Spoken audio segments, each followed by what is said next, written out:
Hey folks, it's Weatherman Sam, man in the big green hat. I'm here at the Brierfield Ironworks Historical State Park. I'm close to Montebello, Alabama. It's one of several state parks that's kind of run by the Historical Commission, and this one protects this giant furnace. And it's kind of a small spot, maybe a hidden gem. A lot of people maybe come here for the pool, but the few nature trails they have here really hold a lot of history, and while they're not hard to hike, they are fun to see.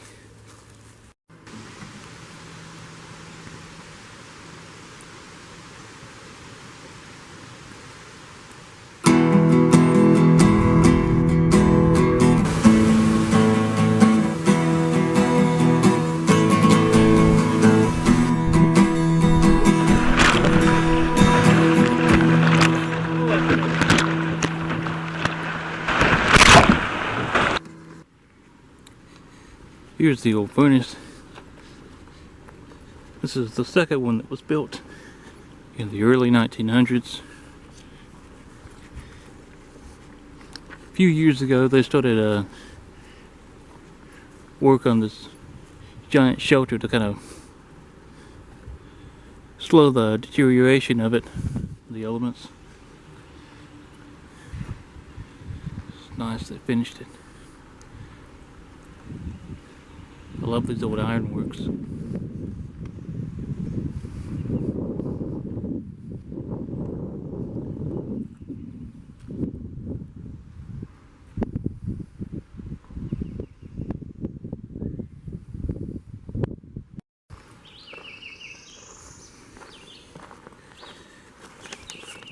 Right at the start of the old furnace trail, find a number of pieces of slag left over. This whole trail is still covered with it.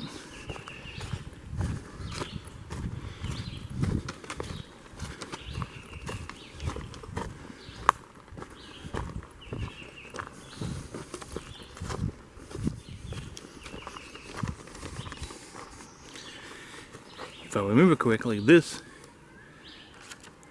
huge earthen mound, in that there was an old tram and a railway that ran across the top of it, kind of like what you see at the Coke Ovens nearby in West Blocton. It would have led to the top of the furnace for loading into the cars for transport. They don't really have a very accurate trail map. So you just kind of have to read the land a little bit here. We come up from that tram crossing just a hair, and there's no signs here to tell you to go left or right, but in reality this makes a bit of a loop trail behind the furnace and leads up to a reservoir and an earthen wall, which is what I think we'll be doing this trip.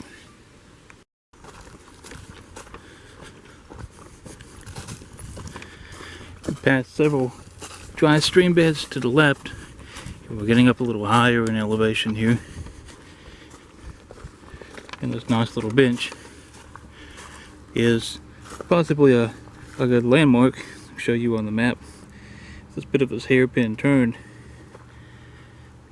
You can go no further that way, but you can look up to the right and you come up to this junction. That junction is this. And we'll take a left and go up and see this reservoir.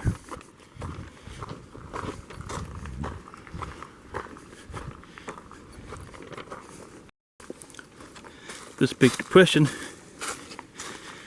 used to be the reservoir for the furnace. Now kind of looks like an old cow pond or sinkhole. There's a little bit of daisy fleabane and some coreopsis blooming. There's not much else out here right now.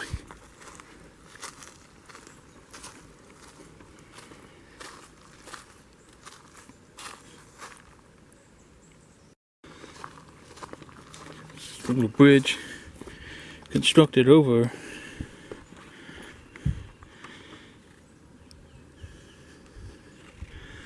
would have been the drain that led downhill to the furnace itself.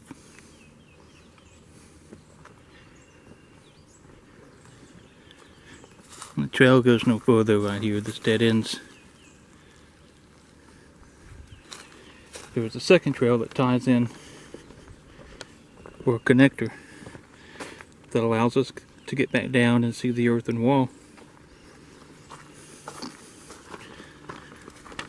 Right up here.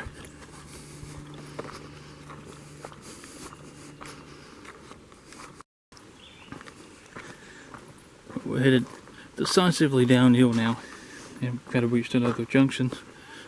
This trail to the right, it's going to lead us back behind the furnace area, which we'll see in just a second, and that leads down to the campground. May have missed the earthen wall, but it was so thick with brush right now that it was hard to get to. We'll save that for another adventure. But for now, we'll get back up close and personal with really the highlight of this place and see the backside of the furnace. Well, they've got this gated off now. There were steps that led down to the backside of the furnace, but I guess for preservation measures it makes more sense to keep us back here. It would be nice to get up to the back of it just to see the structure of it all. And that's always what I've been interested about, this kind of architecture and things.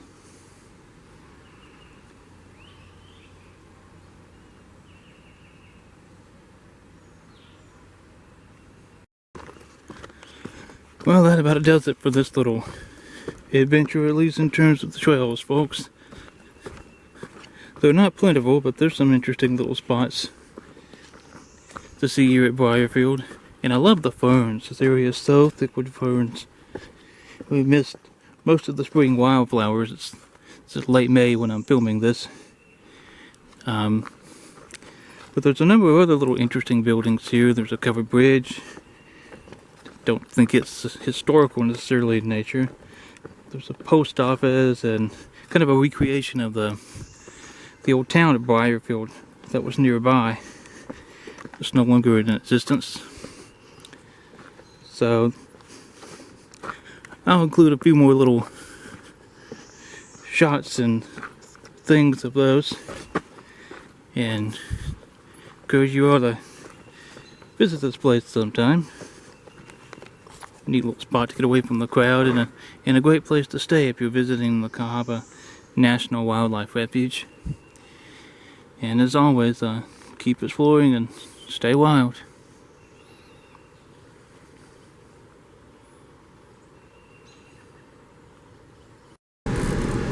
Here's the Overland Road covered bridge.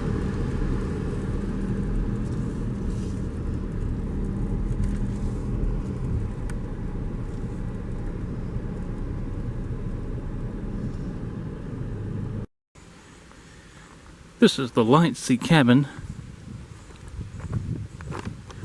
Really wasn't any information on it at the visitor center.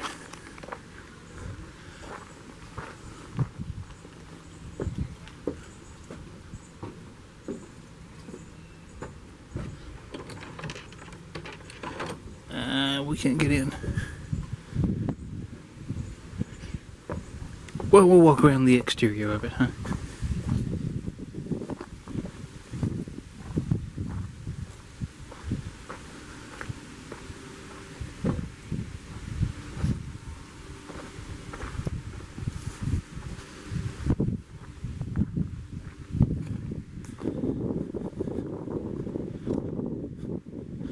Second of the three buildings in this little village is the Mulberry Baptist Church, and this was originally constructed in 1897.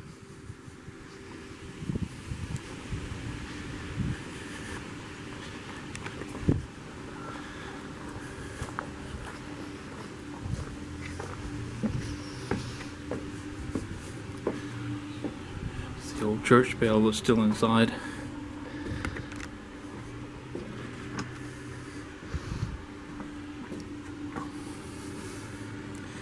That's very cool.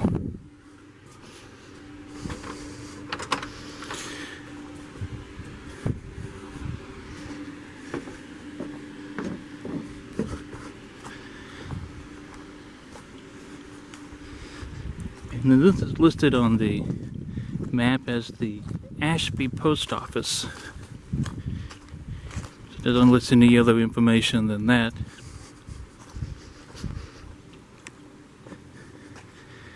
If I find out something, I'll put some information about it down in the description box below.